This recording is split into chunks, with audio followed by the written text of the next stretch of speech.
I look at Reliance, the technical positioning, and I'm looking at the ownership, and I'm looking at the market construct. It's been an underperforming stock, and it's a stock where you know that this year the market exactly are not very cheap in terms of mid and small cap stocks, and large capital allocation it will kick in. It will kick into a company which is cheap and where the margin of safety or the decline is going to be less. And by and large, most of the global funds are not overweight Reliance. So I think that's the setup for me which makes the near to medium term appeal strong for Reliance.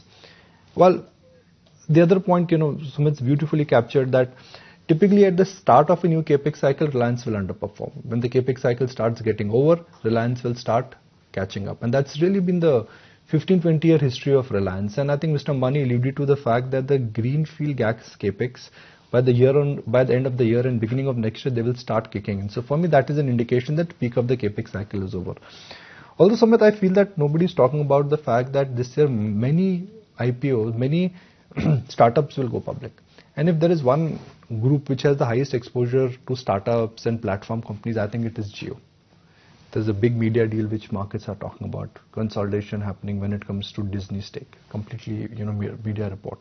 That also could lead to a further spring in the stride for Reliance.